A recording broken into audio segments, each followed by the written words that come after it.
3A se especializa en hacer pérgolas de aluminio maderado y espacios ideales para compartir. Visita su showroom en Tumbaco para diseñar el tuyo. Gracias 3A por patrocinar este episodio. Bienvenido a Giro, gracias por aceptarnos la invitación y por recibirnos aquí. Estamos en la Metro, ¿no? En el instituto donde ahora trabajas. Ahora eres profe también. Sí, acá. ahora soy profe.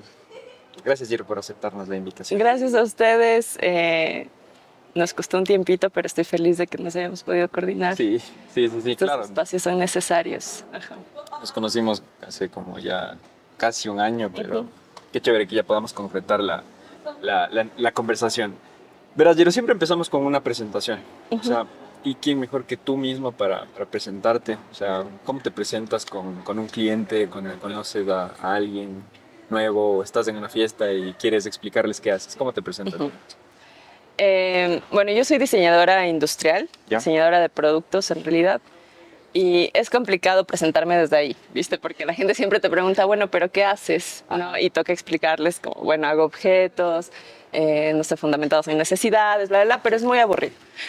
Entonces, usualmente entro más por de que soy una creativa, ¿no? De que soy una persona que mediante procesos creativos le gusta como hacer proyectos, realidad, y dentro de eso como tengo una fascinación con los objetos, entonces que me gusta eso, crear objetos, diseñarlos, pero justo, digamos, dependiendo del contexto veo cómo me presento. Eso también es muy estratégico para mí. Bien. Porque digamos que cuando me presento más ampliamente como una persona creativa, o sea, y cuento, ¿no? Como muchas cosas en las que he participado, creo que el cliente o esta persona que acabo de conocer me invita a participar de proyectos en los que nunca hubiera tal vez entrado si hubiera dicho que solo soy diseñadora de productos. Solo soy creativa y se olvida de la parte de gestión, de toda la parte. Ajá. O se olvida que la creatividad puede estar en muchos ámbitos, ¿no? En muchas formas de expresarse.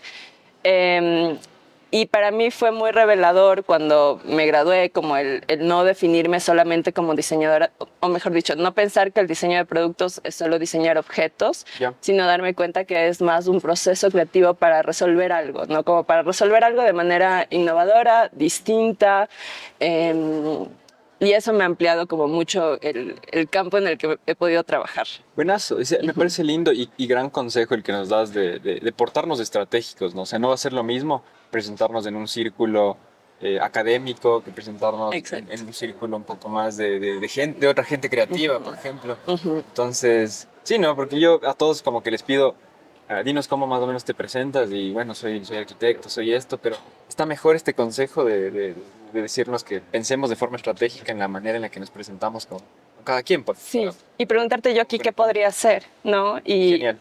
Como en este espacio, o sea, no sé, como en un cortometraje, una diseñadora de productos, ¿qué puede hacer, no? En un evento de conferencias creativas, yo como diseñadora, ¿qué puedo hacer? O en una maratón de, no sé, de espacios urbanos, o sea, hay como tantas cosas, pero justo eso es como más bien pensar en yo como creativa, ¿qué puedo hacer en estos espacios? No limitarnos a las áreas en las que podríamos estar. Sí. Y creo que justo, por ejemplo, la arquitectura, el diseño, el arte, o sea, que estas disciplinas que a veces pueden llegar a ser hasta tan abstractas o infinitas en sus posibilidades, creo que es más interesante cuando se combinan con cosas que nunca hubiéramos pensado que podríamos estar, ¿no? O sea, ¿qué pasaría si combinamos arquitectura y medicina, o diseño de productos y medicina, ¿no? O diseño de productos y astronomía, o sea, como, ¿quién sabe, no? Entonces... Sí, tienes toda la razón, porque creo que una disciplina se estanca cuando empieza a beber solamente de sí misma, ¿no? Cuando la arquitectura empieza a ver solo arquitectura, se va a estancar. Totalmente. O sea, y la historia creo que nos demuestra de que cuando, por ejemplo, el movimiento moderno empezó a ver del arte, de lo que hacían los neoplasticistas, los holandeses y todo esto, entonces la arquitectura empezó como a crecer full, ¿no? O sea, a evolucionar. Sí. Y creo que es la forma en la que deberíamos como abordar nuestra dieta creativa, creo. Sí. Empezar a escuchar música, otro tipo de música que no escuchen solamente los diseñadores, arquitectos. Ir otro tipo de eventos, como que juntarnos entre todos. Pues estoy dando ahora una materia que es desarrollo de la creatividad, y el primer deber, la primera tarea es dejen de consumir lo que están consumiendo últimamente. O sea, empiecen a ir a lugares que nunca han ido, empiecen a hablar con personas con las que nunca han hablado, vístanse diferente, jueguen con su cabello, háganse algo raro, y esas nuevas conexiones permiten desarrollar nuevas ideas, ¿no? Como, por ejemplo, en el diseño de objetos pasa mucho que podemos caer solo en la idea del mobiliario, ¿no? Solo en la idea de yo hago mobiliario. Y por eso, no sé si es tan bueno, pero aquí en el Ecuador mucha gente piensa que los diseñadores solo hacemos muebles, ¿no? Y es como, sí, pero también podemos hacer todo esto. Sí. Y eso es lo que puede suceder si empezamos a ampliar nuestro campo de acción, ¿no? Sí. Empezamos a buscar y si estamos en un punto lastimosamente como crítico, en el que es difícil encontrar plazas de trabajo que digan como necesitamos un diseñador industrial, un diseñador de productos. Pero creo que ahí está como nuestra parte de decir, a ver, capaz en este punto tengo que llegar yo a proponer, ¿no? ¿Qué puede hacer un diseñador en este espacio en el que nunca ha habido un diseñador, pero yo qué puedo proponer? Sí. Entonces sí, las nuevas conexiones son importantísimas. Pero ¿sabes qué? Sí creo que también nos hace falta. Justo el otro día conversaba con el Mate sobre el hecho de que a veces no definimos o no acotamos bien también lo que... No definimos sobre todo lo que hace un diseñador o cada diseñador, ¿no? Porque para el público, para el consumidor final, básicamente existe el diseño gráfico, o sea, pero mucha gente no sabe qué hace el diseñador industrial. ¿Quieres acotarnos ahí o definirnos qué es el diseño industrial? Sí.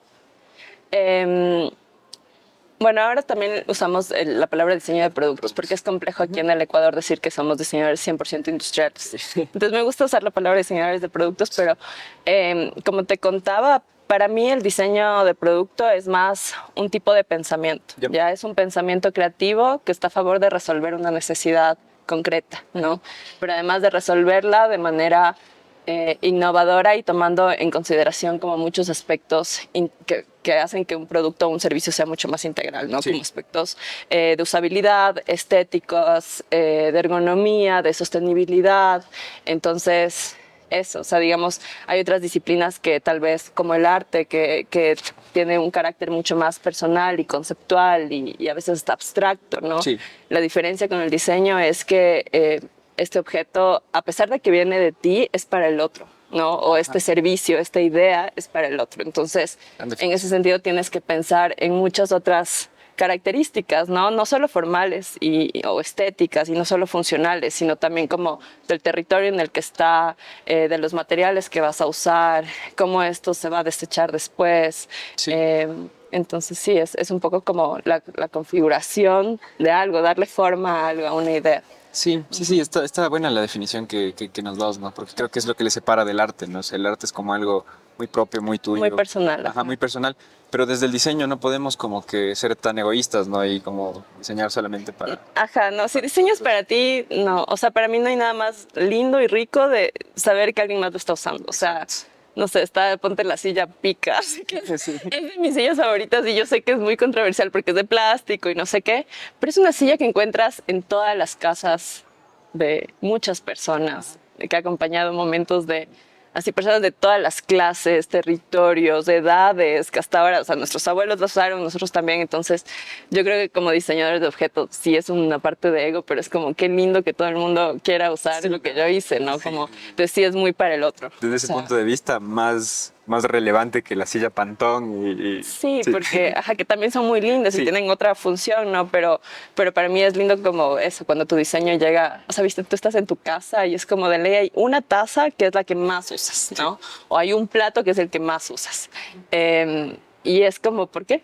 Entonces, eso es lo que hay que lograr descifrar. O sea, quiero que eso, la taza que yo use, digo que diseñe, sea un objeto que a la gente le encante usar y casi que hasta se olvide de por qué lo está usando tanto, pero ya sea parte de ti, de tu vida, de tus días, todo. Lindas. Oye, Giro, ¿y cómo llegas al diseño? ¿Vienes de familia de creativos? ¿Vienes, no sé, había como en tu casa siempre te llevaban al museo, te inquietaban por estas cosas o cero? No vengo de familias de creativos, más bien creo que soy de las primeras. Pero sí vengo de una familia que apoya mucho todo lo que quieras hacer. ¿Yo? O sea, entonces, sí desde muy chica, como siempre me encantaba eso, dedicar mi tiempo libre a crear cosas, ¿no? Entonces me acuerdo que mi papá me decía, ¿cómo vamos a comprarte una cama? Y yo así como, y literal me dibujaba mi cama. Me acuerdo que mi primera cama, yo no sé, era muy pequeña, tal vez 6, 7 años. Entonces era una cama hecha de corazones, ¿no? Porque estaba súper ahí como... Pero eso sí me parecía loco y era como, bueno, vamos donde el carpintero a ver si qué podemos hacer. Y llegó a ser algo similar. Lamento no tener fotos porque creo que ese fue mi primer diseño, pero Sí, Wow. o sea, como que me encantaba esa, la idea como de poder hacer cosas, ¿no? Y viste que había Art Attack, Sí. entonces yo era así como la loca que quería cumplir, o sea, hacer todos los ejercicios, y siempre hubo mucho apoyo desde ahí. Ya. Entonces, ya cuando empecé a preguntarme como qué quiero hacer, pensé en diseño de interiores, pensé en diseño de modas. No conocía el diseño industrial para nada, como que conocía estos otros diseños que eran mucho más populares. Hasta que un día mi papá, así como había conocido justo al que era el director de la carrera de diseño industrial en la Cato, Ya. William Urueña, que ahora es el presidente de la Cámara de Diseño. Y me dijo, te lo voy a presentar y un poco que te cuente porque él algo me dijo y creo que te va a interesar. O sea, creo que esto, porque yo quería hacer todo. O sea, le decía, es que quiero hacer perfumes, pero también quiero hacer ropa, pero también quiero hacer espacios, pero también quiero hacer el mueble y yo no sabía como qué, ¿no? Y me acuerdo que más pequeña lo que yo respondía era, quiero ser inventora. O sea, yo quiero hacer cosas, ¿no? Entonces él me presenta a William y William me da una masterclass de lo que es el diseño de producto. Y eso, me acuerdo que empezó diciéndome cómo puedes hacer desde este esfero hasta el carro que ves allá, si es que tú te lo propones. O sea, puedes llegar a ese nivel de escalas, ¿no? Entonces yo dije, aquí es, porque el campo del diseño de producto es enorme, es enorme y eso me divierte mucho. O sea que... Qué lindo y que te haya tu papá ayudado como a explorar también estas posibilidades. Full. Buenas, o sea... Sí. Y fue una gran revelación. Yo antes de eso no conocía el diseño de producto. O sea, y la carrera era relativamente nueva igual. Ya. Y entonces, por obvias razones, la Cato, que él era el director de allá. Ajá. ¿Qué tal la Cato en esa época? La Cato en esa época, bueno, yo lo disfruté muchísimo. Creo que ahora está mucho más definida. Ya. O sea, porque, como te digo, creo que era una carrera nueva en referencia a otras. Entonces, tal vez estaban experimentando y probando, ¿no? Qué funcionaba. Pero a mí me gustó mucho porque había mucha exploración, primero desde la parte conceptual y estética, o sea, le dan mucho valor a que tu producto tenga un carácter de innovación, a que es algo distinto, y estaba muy en vinculación con la parte social, ¿no? Que es algo muy característico, creo, de la Cato, o sea, de armar proyectos sociales. Desde la arquitectura también, siempre se ve como estas escuelas de donde han salido los Bordes, los Ramas, todo, que vinculan mucho esta parte social, la parte de la artesanía. Creo que ya hay casi una firma de la Universidad Católica. Es cierto, los hijos de la Cato, así como algo se nos mete en el chip y es como que es lindo, es interesante porque es eso, ¿no? Como preguntarte al servicio de qué puedo poner toda esta creatividad, a cuestionarte cosas como, ok, hay muchos objetos en el mundo, ¿por qué voy a seguir haciendo más objetos? ¿Para qué? O sea, yo incluso he caído en crisis de decir, porque estoy diseñando esta mesa, si es que capaz puedo estar solucionando, no sé, un problema de agua en tal como... A veces pasa, ¿no? Pero creo que está bueno el cuestionamiento. Crisis existencial, acá, ¿para qué todo esto? Y eso creo que fue algo muy lindo de pasar por la Cato, o sea, de tener ese carácter social, de un poder, eso, abrir la perspectiva y un poco ver la posibilidad de democratizar el diseño, ¿no? Como que el diseño ya no se ha visto como esta cosa solamente de lujo, sino decir, no, para este pensamiento, estas ideas pueden estar a favor también de problemáticas urgentes, ¿no? Como que están sucediendo. Sí, pero ¿cómo se logra cambiar esa visión de que el diseño deje de verse como élite nada más? ¿Qué crees que nos hace falta o esa corresponsabilidad que tenemos como diseñadores también? ¿Qué podríamos hacer desde tu perspectiva? Justo creo que es ver la forma, o sea, primero explorar otros campos, lo que decía al inicio, ¿no? Como, ok, sí puedo ser, que también lo soy, como la diseñadora que crea objetos bajo su marca, ¿no? Como con otra propuesta, para un target específico. Es que es otra cosa de lo que quiero hablar.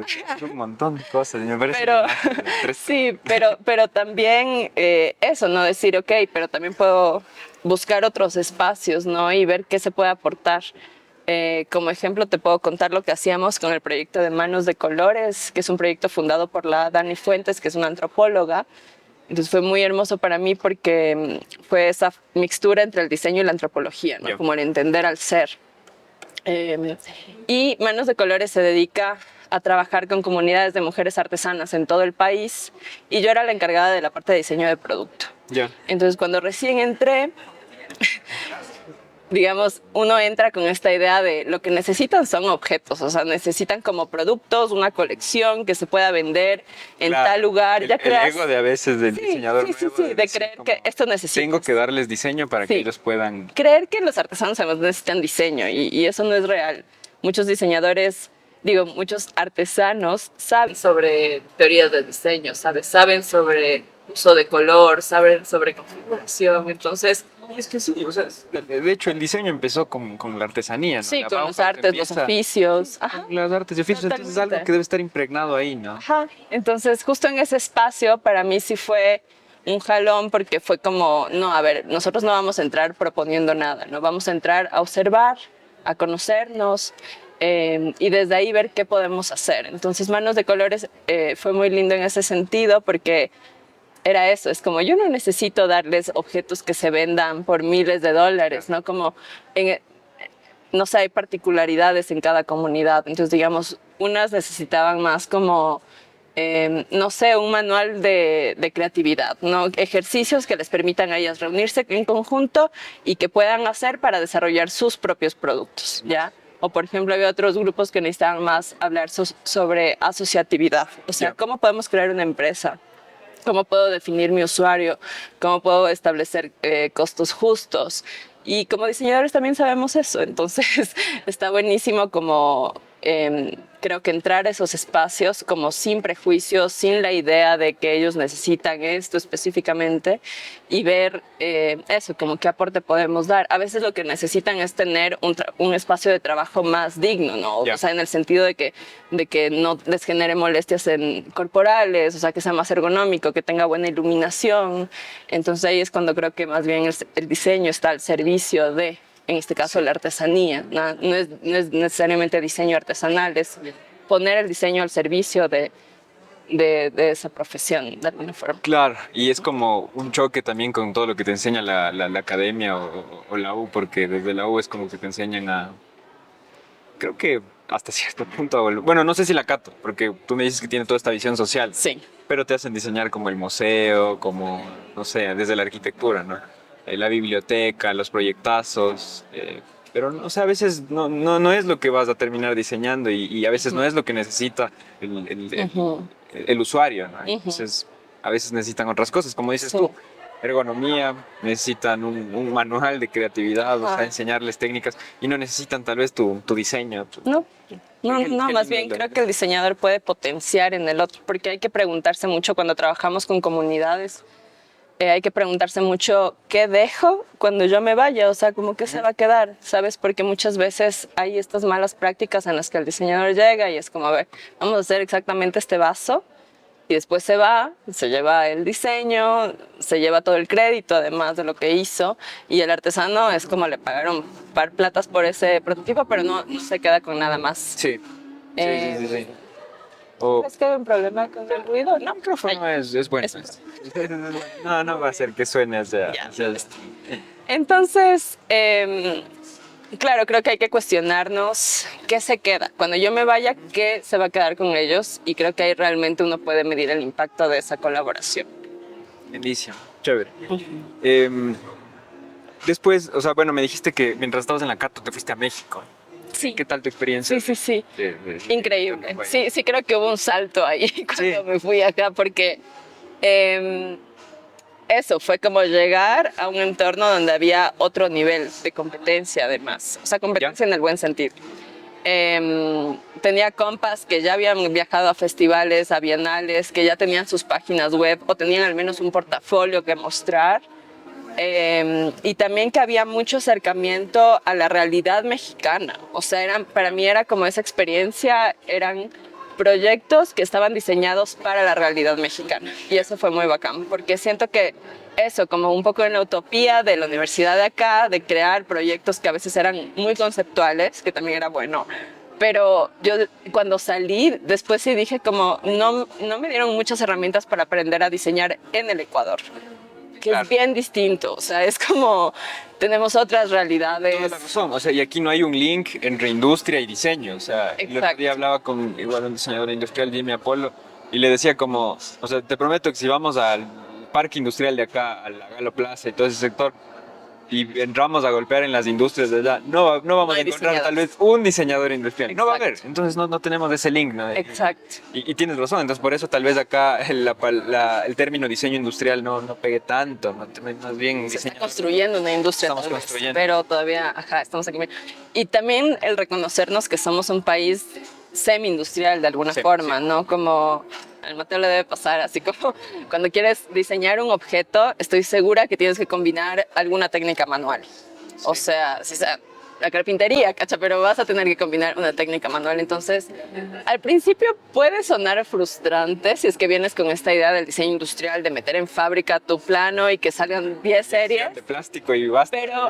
Pero para mí más bien ha sido una fortaleza súper linda, que también creo que eso me enseñó el viaje a México, ¿no? Ahí hay una valorización muy grande hacia la identidad local, como hacia sus artesanías, los materiales, como lo enaltecen mucho en el discurso de diseño también. Sí. Entonces yo creo que ahí hubo un cambio de paradigma para mí sobre cómo me quiero enunciar como diseñadora, ¿no? Y ahí es cuando además me enamoré de la artesanía y dije como, sí, para mí la forma de crear objetos aquí donde estoy es esta vinculación entre nuevas tecnologías y lo industrial con oficios manuales.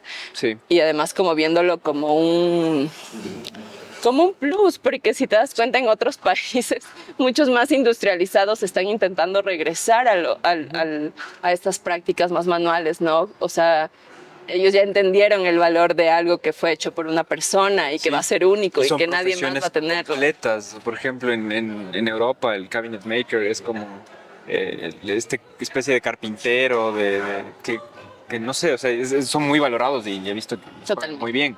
Entonces porque creo que acá sí. No. Sí, exacto, porque acá no, o sea, acá al carpintero le pagas el básico. Exacto, no, y sí, son maestros. Sí, y entonces creo que es un proceso de autoaceptarnos, ¿no? Podemos como que decir, ay, no, ¿por qué no somos Holanda y no tenemos como todos estos procesos industriales? O decir, qué chévere, tenemos todos estos procesos artesanales y tenemos también una industria que está creciendo, entonces, sí. ¿Cómo podemos hacer ese link entre las dos cosas? Exactamente. Lindo. También me contaste que estabas estudiando una maestría. Sí, ya terminé. Fue un posgrado en la Flaxo Argentina de proyectos culturales con base comunitaria. ¿Ya? ¿No? Porque la verdad me encanta el trabajo en colectivo, en comunidad. Después de graduarme, lo primero que hicimos con 2 compas fue montar nuestro estudio, ¿viste? Que es el sueño de muchos cuando salimos. Sí, siempre es el primer impulso. Y yo tuve mucha suerte, la verdad, porque mis socios eran Andrea Pazmiño, que ahora es la museógrafa de Fundación Museos, y Diego Salazar, que ahora es un crack y hace como ferias y los stands más pros para marcas de autos grandísimas. Cópiales los nombres. Entonces con ellos fundamos Ether Studio, que después pasó a ser parte de un colectivo muy bonito que se llamaba La Tripa, que duró como unos 2 años, y La Tripa era arquitectos con diseñadores. Nosotros éramos los únicos diseñadores, pero estábamos con los Taller General, con los ese colectivo, Gicón, Taller Vertical. Entonces éramos estos 4 estudios instalados en la Casa Catapulta, y había ahí una especie de collab entre nosotros, readecuar el espacio a base de mingas y eventos. Hicimos hasta subasta de banquitos artísticos, o sea, para recoger fondos. Entonces, digamos, desde que salí de la universidad siempre estuve muy vinculada al trabajo en colectivo. Yeah. O sea, me encanta trabajar con gente que no sea diseñadora necesariamente, y me encanta crear proyectos en comunidad. O sea, creo que de ahí todo lo que he hecho en adelante han sido proyectos en colectivo, ¿no? Y creo que eso aporta mucho como al crecimiento, ¿no? Como tener otras miradas. Te marcó al inicio, creo que. Sí, entonces para mí este posgrado me permitió afinar, como adquirir más herramientas justo para poder proponer proyectos que sean de base comunitaria, o sea, que sean pensados a nivel comunitario, ¿no? Que es bien distinto a que tú llegues y digas, este es mi proyecto y tú vas a hacer esto, ¿no? Que es otra visión que más bien replantea y que pone todo en horizontal, y es como vamos a co-crear un proyecto en conjunto, y todo va mejor, la verdad. Es como somos seres comunitarios, es súper lindo. Sí, y chévere que te haya marcado eso desde el principio, ¿no? O sea, en tus primeros trabajos. Hablando de eso, o sea, me contabas que trabajabas desde la U, o sea... Sí. Sí, o sea, en segundo semestre fue como la primera vez que me animé a escribir estudios por Facebook, o sea, no tenía idea de lo que estaba haciendo, pero había muchas ganas. Entonces mapeé como que los estudios que más me interesaban, me respondió el Pipo Traves, que es el fundador de Diseño Probeta, y me emocionó porque ellos ya trabajaban con artesanías, y además tenían una vinculación muy linda con los museos de la ciudad, entonces eso, entré y sí, o sea, fue como quiero aprender, ¿no? Como quiero aprender, pero creo que siempre hubo como esta actitud como súper, eso, de propuesta, o sea, como no era la pasante que se quedaba calladita en un rincón haciendo cosas, sino, ajá, así como ya llegué. Y creo que eso fue súper lindo porque creo como una conexión de trabajo muy profunda, muy sincera. Y ya años después yo terminé trabajando en Proveto, o sea, ya muchos años después de Ether Studio, después nos volvimos a reencontrar y fue súper lindo. Pero ellos fueron los primeros que me dieron ese chance, después incluso me pagaban. En segundo semestre yo recibía un otro sueldito de ellos porque, claro, dijeron, no, es que sí estás aportando, estás haciendo cosas. Y para mí fue eso, el darme cuenta que en el campo aprendía a una velocidad mucho más grande que en la academia. Sí. Y también... Entonces lo recomiendo mucho, o sea, métanse en talleres, en lo que sea, pero recomiendo mucho no esperar a las prácticas o a salir para tocar puertas. Claro, porque también te pasa que llevas como las inquietudes que te quedan del trabajo a la academia y al revés, y entonces creo que es mucho más rico trabajar mientras estás... Sí, si hay chance, si te da la energía, como hermoso. Sí. Pero, y esa es otra pregunta, ¿cómo haces, Giro? Ahorita das clases. Sí. Está Orígenes, Dudalab, está tu otro proyecto, más bien tu trabajo en el sector público. Ajá. Entonces, ¿cómo se logra tanto? Yo no sé. ¿Café? Sí, soy un amante del café. No sé, he tenido este ritmo desde la universidad, la verdad. Me encanta estar en muchas cosas. Sí he tenido que bajarle un poco el ritmo, o sea, incluso después de la pandemia sí me replanteé cuánto le estoy dedicando al trabajo, porque viste que cuando te gusta mucho lo que haces, a veces no puedes diferenciar esa línea entre tengo que separar el trabajo del placer. Parece que, o sea, lo estás disfrutando tanto que ya se te mixea, ¿no? Entonces, claro, para mí a veces trabajar un fin de semana no era visto como trabajo, sino era como qué hermoso estar en el taller de Orígenes o qué hermoso estar creando lo de Duda Lab, o por ejemplo también trabajo con Mico Maker en esto de los honguitos, entonces, pero ha sido complicado, o sea, creo que ha sido mucho de también darme tiempos reales, o sea, si bien hago estas cosas, no las hago todas al mismo tiempo, toda la semana, sino es decir, ok, esta semana le voy a dedicar a Orígenes, esta semana le voy a dedicar a no sé qué, y ser muy honesta y real con lo que me puedo comprometer, ¿no? Y intentar como sí que siga avanzando y evolucionando, pero es difícil, o sea, sí hay semanas en las que digo, ya no puedo, o sea, porque tengo, claro, un trabajo en horario de oficina, de lunes a viernes. Soy muy nocturna para trabajar, pero hay días que me cuestan mucho, entonces hay semanas y semanas, ¿no? No creo que sea recomendable tener tantos proyectos. Creo que hay una edad en la que nos podemos dar eso y o sea, así como tú que tienes este proyecto y seguro muchos más, y creo que hay una edad en la que podemos hacer, pero también hay que priorizar cuando ya no date tiempo. Sí, y es algo que también creo que comparto. Yo también soy workaholic y estoy con otra cosa. Sí, pero hay que saberle también ahí, porque son a veces personalidades, ¿no? Yo tengo panas que me dicen, ni loca me comprometo un fin de semana. Y yo así como, ¿por qué? ¿Por qué?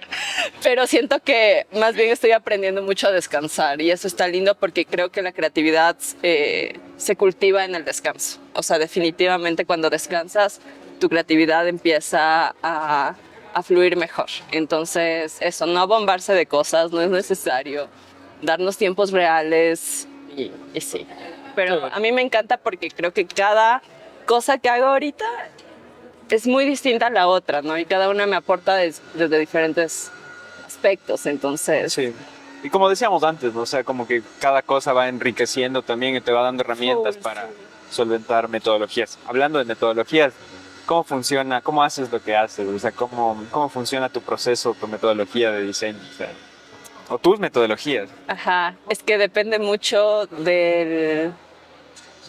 del proyecto, pero a ver, digamos, si tuviera que ponerlo en una sola, lo primero que me gusta hacer, bueno, digamos que hay un proyecto, ¿no?, que vamos a desarrollar algo muy en específico, lo primero que hago es llenarme de información. Sí. Porque cuando me lleno de información empiezo a motivarme, o sea, y empiezan a surgir las ideas. Hay personas que empiezan por querer sacar la idea, entonces empiezan a bocetar y no sé qué. Pero si tú haces este paso antes, de primero informarte, leer, entender historias, conocer personajes, o sea, saber qué hay todo alrededor de este proyecto, yo creo que ahí es donde nace la inspiración. O sea, entre más datos tengas en tu cabeza, más ideas vas a tener. Sí, ¿no? La idea no nace sin información. Sí, y está bien también asentar esto y hacerle entender también al usuario, a los clientes, de esto de que el diseñador no solamente es el que me siento y sale. Me sienta ahí a hacer colores y eso. No, es mucha investigación. De mucha investigación, de sentarse en el escritorio a estar como documentando toda una metodología detrás de después sentarse. Y tal vez es una pequeña parte, ¿no? Esa parte de tratar de asentar en diseño o en papel las cosas que... Sí, a veces es lo que menos tiempo te toma a veces. Por ejemplo, en Orígenes, que es esta marca de diseño que tenemos con el Santi Mena. Ya le tuvimos acá. Ya le tuvieron acá. Un poco el proceso va ahí, ¿no? Es como generamos el concepto de una colección, ¿no? Y a partir de eso empezamos a buscar pequeños objetos, sí, de referencia que nos inspiren, en este caso con culturas precolombinas, pero digamos, es que decidimos inspirarnos en este vaso. O sea, hay una etapa en la que vamos a investigar o vamos a hacer todo un análisis de símbolos previo al diseño, ¿ya?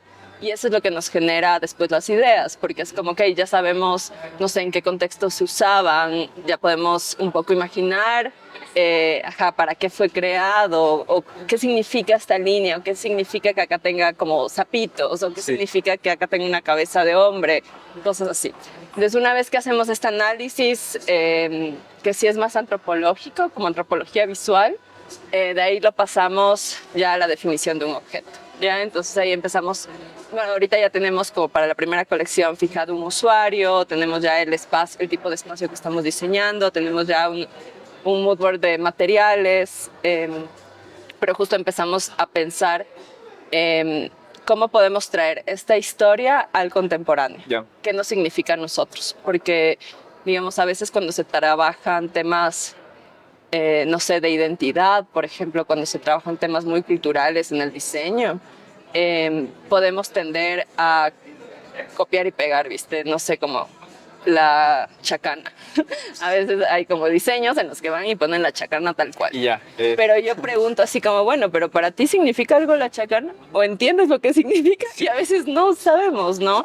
Entonces, no creo que está mal indagar en estos símbolos que sí son parte de nosotros de alguna forma, porque son parte de nuestro origen, de cómo nos concebimos ahora, pero creo que nuestro ejercicio puede venir más desde esto que simboliza para mí ahora, ¿no? Con la globalización, con todo lo que soy ahora, cómo consumimos ahora, cómo puedo traer esto acá.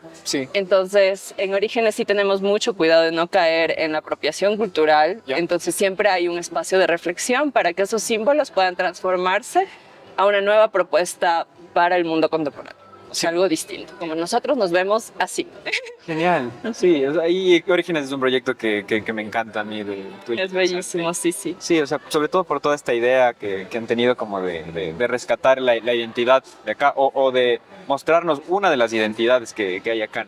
Exacto. Para ti, ¿por qué es importante desde el diseño buscar una identidad? Creo, bueno, la identidad está, ¿no? Y justo lo que tú lo dijiste muy bien, no existe una identidad, existen múltiples identidades, ¿no? Y desde ahí es súper importante entender justo esta cosa tan sensible que es la identidad, porque a veces eso, se puede pensar que con Orígenes venimos a decir cuál es la identidad ecuatoriana, y no es real, porque es muy difícil de definirla en un objeto, ¿no? Creo que más bien es una exploración de rasgos identitarios de muchas culturas, ¿no? Y eso. Y para mí es importante porque el mismo ejercicio que nosotros hacemos ahora con las piezas precolombinas, ¿sabes? De ir al MUNA, ir a la Casa del Alabado, ver una urna e imaginarnos y poder tener datos de esa cultura que ya no está, esa misma o sea, eso mismo que producen estos objetos tan antiguos puede producir el diseño ahora dentro de 1000 años o dentro de 100 años, ¿no? Entonces, para mí es interesante porque si nos hacemos la pregunta en orígenes como de ¿qué pasaría si de aquí en 100 años alguien encuentra la bombona, ¿no? ¿Qué diría de nosotros? Como, porque los objetos hablan de nosotros, ¿no? La cultura material está ahí para decir de forma no verbal quiénes éramos, de una época determinada, en un territorio determinado. Nosotros por justo nuestra cultura material podemos saber qué materiales habían en las zonas, qué oficios se practicaban, qué rituales habían alrededor de esa cultura, cómo se relacionaban entre sí. O sea, los objetos tienen mucha información, entonces creo que ahí viene un poco también la responsabilidad del diseño. O sea, primero de intentar que sean objetos que sean duraderos en el tiempo, pero que también de alguna manera expresen lo que somos, ¿no?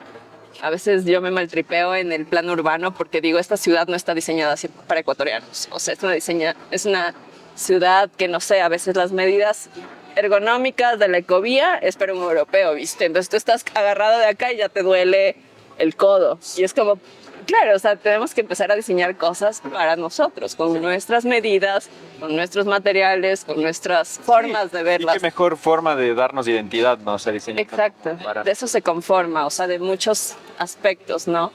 Y creo que está bien difícil definir la identidad ecuatoriana, o sea, y eso es lo lindo, o sea, creo que somos muy diversos, o sea, si es que nosotros intentamos definir lo que es la identidad aquí en una zona andina, los de la costa van a decir nada que ver con eso. Sí, porque y al norte del país van a decir nada que ver con eso. Entonces, más bien creo que lo interesante de nuestra identidad es justo la diversidad, o sea, que somos muy distintos, que somos un territorio muy chiquito con grandes diferencias. Y diferencias súper ricas entre sí, ¿no? O sea, de aquí viajas a media hora o a 2 horas y ya estás, no sé, en el Valle del Chota, ¿no? O viajas a Imbabura y ya tienes montañas, o sea, es como...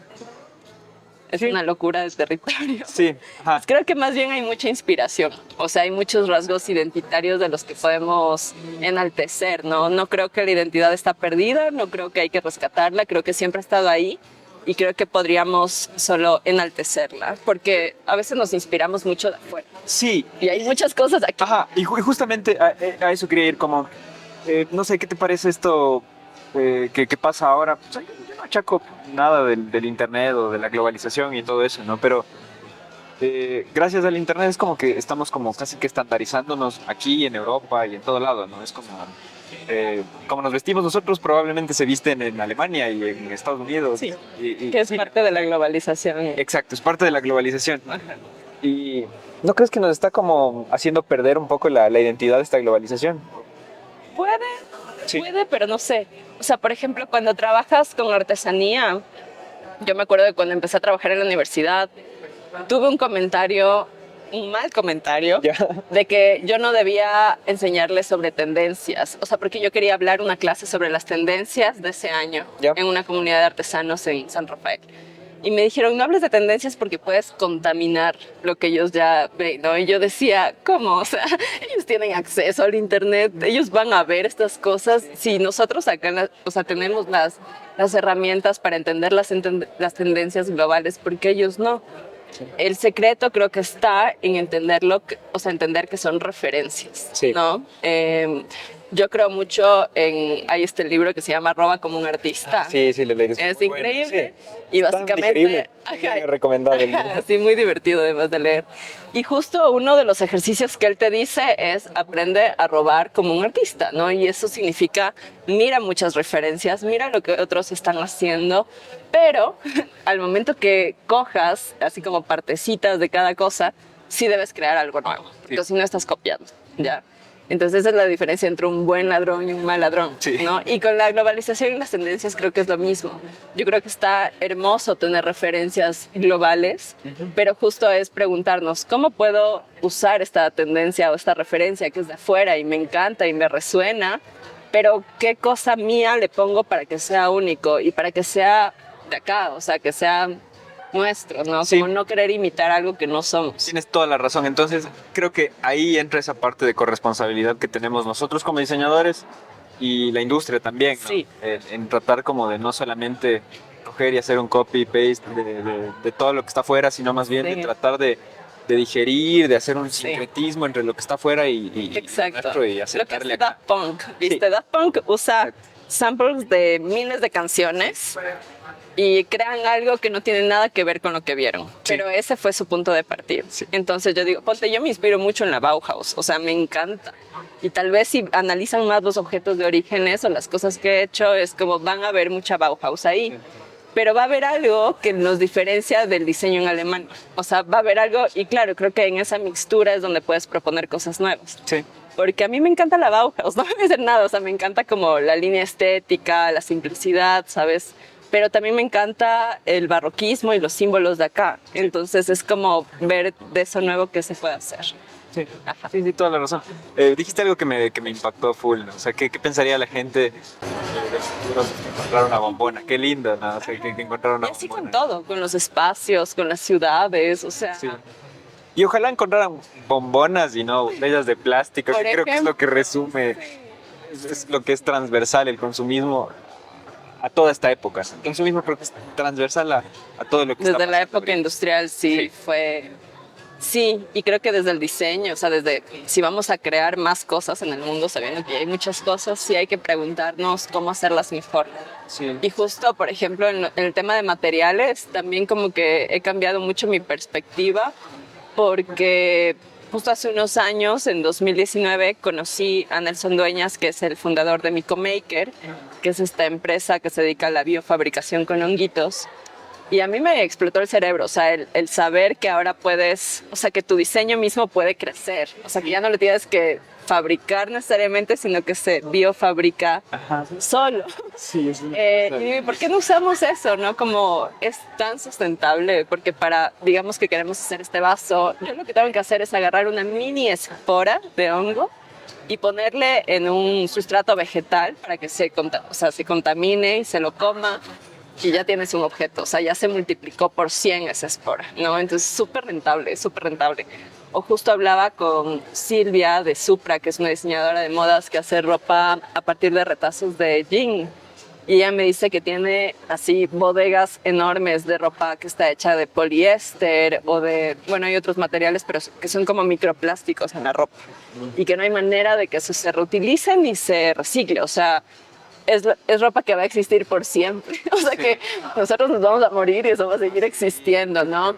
Y yo decía, qué loco, porque todo eso debería ser considerado como materia prima. O sea, y justo ella me hablaba de que hay unos... Ya sí, suéndela. Justo ella me contaba de que hay unos bloques, eso, de que está experimentando para ver si se pueden hacer bloques con esta ropa triturada. Y yo decía... Claro, es que, o sea, debemos repensar las formas de producción, totalmente. Hay mucho material, ¿no? Entonces, ver esas otras posibilidades. Oye, y como partida me parece genial esto de, ¿qué va a decir la gente del futuro de nosotros, no? O sea, me parecería, o sea, si encuentran botellas de plástico y todo, van a decir, estos tipos producían pura mierda, o sea, pero ¿qué tal si encuentran un edificio perfectamente hecho? O no encuentran nada, no se respiro, sería mejor, creo. Sería hermoso, que les dejemos un campo verde listo para... Sí, o, ya te digo, objetos que puedan contar algo más profundo de nosotros como seres humanos, ¿no? Como eso, como qué rituales teníamos, qué nos gustaba hacer. Vida caliente. Por ejemplo, a nivel de espacios, el hábitat, la casa, a mí me parece... No sé, me parece muy loca la información que puede salir de ahí, ¿sabes? Cuando tú visitas una casa... Yo me fijo mucho en eso. O sea, me encanta, y creo que es porque soy diseñadora industrial, pero me encanta ver los objetos que la gente tiene, ¿no? O sea, de qué se rodea, ¿no? Es como, ok, ahí está su cama, es como, ¿qué es lo primero que ve cuando se despierta? Cómo son las manillas de las puertas, cómo es su taza, cómo son sus platos. Sí. Te da mucha información. Entonces, sí, es como los objetos tienen un lenguaje no verbal, pero que hablan mucho de nosotros. Entonces... Creo que es un punto de partida muy interesante. Para conocer mejor a una persona, ¿no? Es más, me acabas de dar una idea para un ejercicio para una próxima clase. O sea, a partir de esa idea, como que quisieras que este objeto diga de ti en tantos años, ¿no? Lindo. Y a partir de eso ver qué se puede empezar a construir. Sí. Sería lindo. Lindas. Giro, un aprendizaje que quieras dejarle o que te hubiera gustado saber a ti mismo de 18 años. Un aprendizaje. ¿Qué te hubiera gustado saber cuando empezaste en el diseño? Yo creo que el tema del perfeccionismo, o sea, Yeah. que me relaje un poco con el perfeccionismo. Creo que hubieron muchos proyectos que le di muchas largas o que no me animaba a sacarlos porque pensaba que no eran 100% perfectos. Y fue muy loco porque cuando conocí a la artesanía y cuando empecé a, o sea, digamos, cuando empecé a producir artesanía, yo quería que la artesanía sea perfecta, lo cual no tiene sentido porque ella es perfecta en sí misma por ser artesanía. Sí. Pero claro, yo era así como, no, es que tiene esta línea, es que esto no quedó perfecto, no sé qué. Y creo que hubo mucho desgaste emocional, así como por caer en ese perfeccionismo que no está bueno. Entonces yo me diría así como, relájate un poco y solo sácalo. Ya. Ya solito va a ir cobrando, ¿no? Como a veces no tiene que estar perfecto para que algo salga. Puedes salir con los errores que tú quieras y en el camino como los puedes ir mejorando. Y no pasa nada, a nadie le importa. No es tan grave, solo a ti. Entonces, como ser más liviana, eso con la crítica propia, ¿no? Como hacerlo más por diversión, no tanto como con el Sí, sí, sí. O sea, tolerarnos, creo que... aceptarnos más, creo. full, aceptarnos más. Sí. Bueno, verás, al final siempre cerramos como con una serie de preguntas que son un poco más personales, más de tus Ya. gustos. De una. ¿Tienes un objeto favorito o algo que Sí, tú como industrial? sí. Bueno, mi objeto favorito son las libretas. Sí, yo también tengo un montón. Amo, tengo así y las amo. Sí. O sea, si no puedo salir de casa, sí. Lindas, lindas. ¿Tienes algún diseñador favorito? Sí, me encanta Clara Porcet, Sí. que es una diseñadora cubana, pero radicada en México y ya se hizo mexicana, básicamente. Y me gusta mucho porque justo creo que fue de las pioneras en combinar esto del diseño con la artesanía, pero hacer objetos con mucha poesía. Entonces, me encanta su simplicidad. Ajá. ¿Qué música escuchas, Gir? ¿O qué te gusta? Depende del mood, pero me encanta la música. O sea, digamos, para trabajar me encanta el jazz, me encanta el funk, mi cantante favorita es Nina Simone, sí, es. Y de ahí ya me gusta también la cumbia, el indie, o sea, depende mucho del mood, pero en general me gusta escuchar música muy instrumental o sin voz. Buenas. Sí. ¿Tienes alguna recomendación de libro que nos quieras dar? Sí, la de Roba como un artista. Sí, oye, sí, ese es un gran... Así es un manual, creo que deberían darnos en primer semestre, como para cualquier creativo, independientemente a lo que te dediques. Roba como un artista me parece, es un manual básicamente. Y de ahí me gusta mucho el uso y la contemplación de Octavio Paz, que es mexicano y habla mucho justo como de los objetos en sí. ¿Alguna serie, documental o podcast que nos recomiendes? Eslabones, no. Sí, yo creo que sería súper lindo saber más de canales locales que estén difundiendo esto de las industrias culturales. Entonces, sí, primero como mándense todos los podcasts de Eslabones. Pero de ahí me gusta mucho escuchar uno que se llama Creative Talk Podcast, que es de futurismos. Hablan de futurismos, pero también de diseño y de... Sí, mucha data de lo que está pasando en el mundo, pero con una reflexión muy desde las industrias creativas. Ya. Me encanta ese y déjame pensar alguno más o algún documental. ¿O serie? Bueno, me encanta el microdocumental de Netflix de cómo funciona tu mente o entiende tu mente, creo que se llama. bueno. Son chiquitos, pero es como... Sí. Yo creo que como creativos es súper importante que entendamos cómo funciona nuestro cerebro. Sí, eso es. Giro, me encantó conversar contigo. Creo que nos quedaron algunos temas de ahí pendientes. Me hubiera gustado también profundizar un poco en Duda Lab, en el diseño canábico, en todas estas cuestiones. Para la próxima, Sí. con la Margarita. Sí, Sí, hagamos. sería súper lindo. De Giro, verdad, querido. muchísimas gracias. A ustedes, gracias.